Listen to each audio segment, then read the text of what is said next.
Okay, this is DeLana Grimsrud, and this is my introductory speech. My audience members for today are my son Tavner, my husband John, and because I couldn't find anybody to come over tonight, my other son Onslow. I don't know if he counts or not, but we're going to go with it. So, here we go.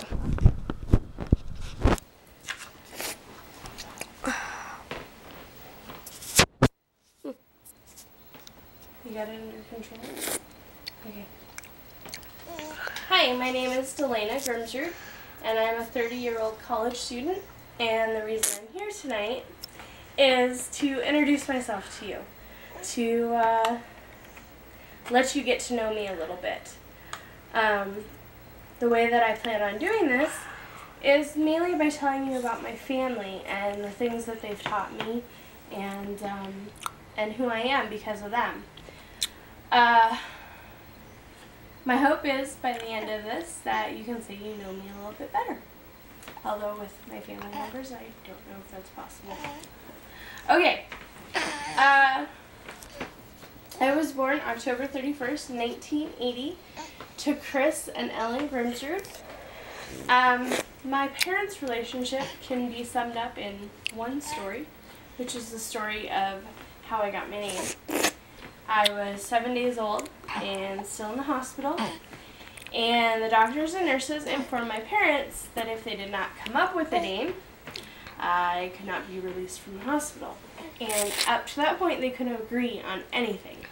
So the doctor put my mom in one room and my dad in another room and told my mom that she could come up with my first name and my dad could come up with my middle name.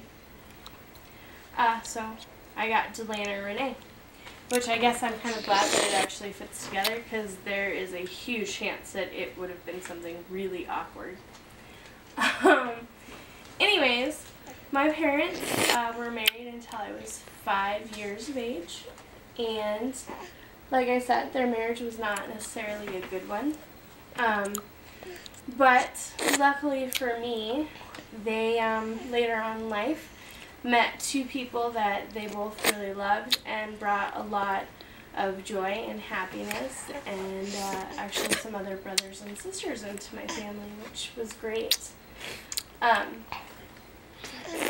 mom got married when I was 8 years old to my stepdad, Al Cant, and when they got married we were living in Colorado, and so we spent most of our time fishing and hiking and camping and skiing, which I loved. I loved it all. I loved everything about the mountains and being out with my family and doing all of these things.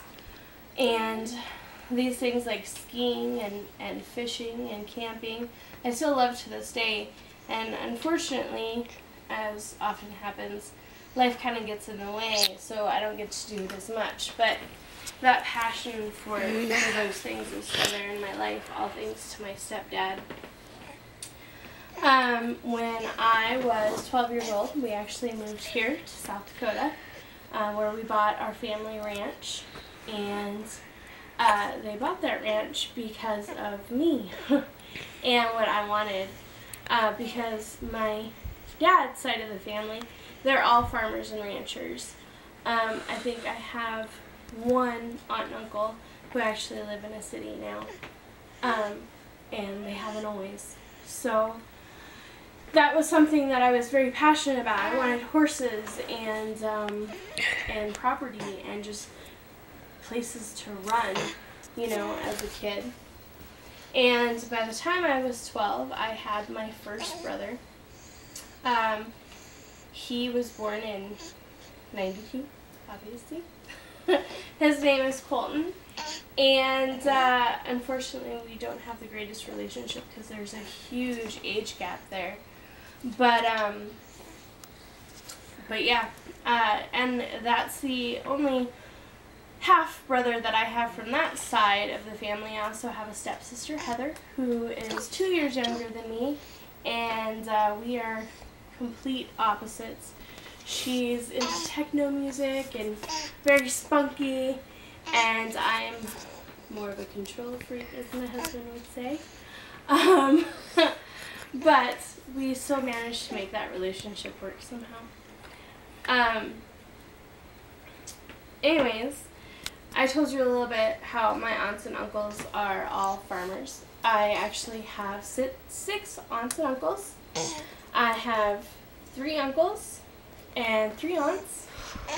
And with them and their husbands and all of my cousins, we make a huge family. Like, have to rent out a very large business in order to house us all. And it gets loud and obnoxious and fantastic when we're together. And I love every minute of it. It's something that I didn't get from my mom's side of the family because my mom never got along with that side of her family, so I've never really gotten to enjoy their company, I guess, the way I have with my dad's side of the family. The people from my dad's side of the family that are most important to me are actually my grandma and my grandpa. My grandma, Sharon, is a fantastic woman who is probably the nicest, kindest woman that you have ever met. And she has instilled a passion for cooking in me.